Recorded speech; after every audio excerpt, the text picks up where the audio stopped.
They're longtime rivals in the comics, but Spider-Man failed to appear in Venom's solo big-screen debut. Why? Isn't this a Marvel movie? Well, kinda. The answer is actually a lot more complicated than that. If you want to know the real reason why Spider-Man's not in the Venom movie, we gotta talk some business. House divided.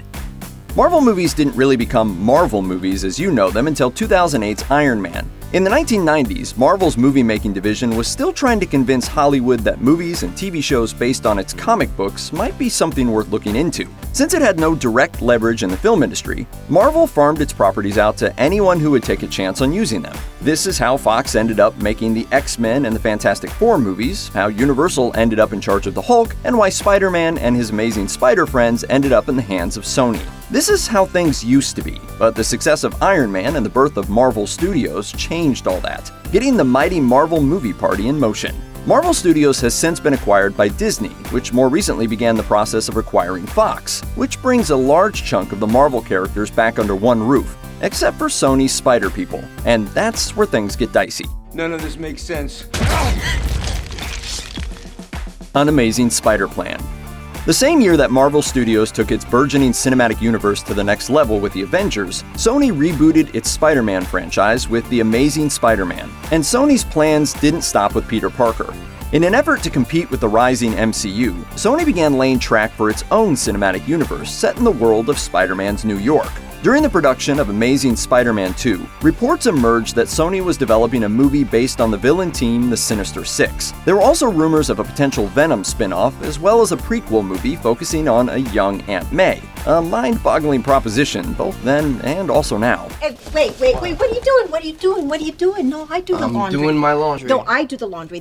None of it panned out once the Amazing Spider-Man sequel debuted to a franchise-low performance, leading Sony to reevaluate its entire approach to the Spider-Man property. In doing so, they leaned into a classic survival strategy. If you can't beat them, join them. Homecoming. By 2014, Sony and Marvel were officially in talks to collaborate on producing a second Spider-Man reboot, talks which ultimately culminated in 2017's Spider-Man Homecoming. The team-up arrangement sported benefits for both parties. Creatively, the arrangement allowed Marvel Studios to use Spider-Man in its own MCU stories, while Sony got to reap some profits off of Marvel's Golden Touch. The deal has been reported to cover the production of 5 movies total, with the 5th being 2019's Spider-Man Far From Home. After that, no one's really sure what's going to happen. Either Sony will take back control of Spider-Man, or the studios will continue to share him. In the meantime, the finer details of who gets to do what with which Marvel characters can be kind of confusing for the rest of us. Muddying the waters. In 2017, Sony announced the standalone movie for Venom, one of the most famous Marvel Comics characters that it owns the rights to. The announcement almost immediately sparked confusion about the movie's place in the MCU, if it had a place at all. People wondered, would Venom take place in the same world as the Iron Man, Black Panther, and the Guardians of the Galaxy? Or would it be doing its own thing? Even the people in charge of making the movies couldn't get their story straight when talking with the media. It was eventually cleared up that the MCU would have nothing to do with the movies that Sony made on its own. Basically, Marvel gets to handle the live-action Spider-Man appearances, and everything Sony does is Sony's business. Rumors abound. Sony began making the Venom movie with Tom Hardy in the lead, drawing inspiration from a comic that put the character in San Francisco.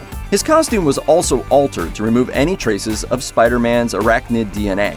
On top of that, the movie's director explicitly said that Spider-Man would not be in the movie, which should have been the end of the debate. But rumors still persisted that Spider-Man would appear. One of the more pervasive rumors claimed that current Spider-Man actor Tom Holland would be appearing in Venom, just as Peter Parker and not suited up as Spider-Man. The rumor, most predominantly pushed by Collider's John Schnepp, has a certain kind of logic to it. After all, a Peter Parker appearance would mean that all those denials of a Spider-Man appearance would technically be correct. You are technically correct. The best kind of correct. SUMC versus MCU.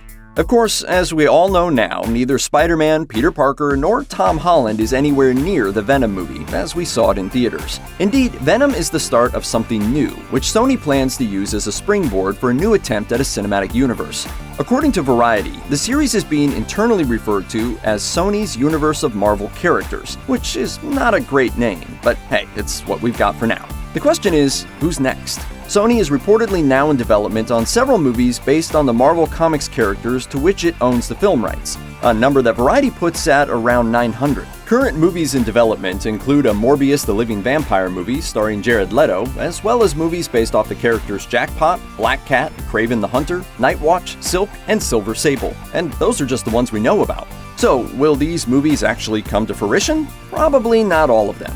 But the strong performance of Venom would seem to put the studio in a good position for the future.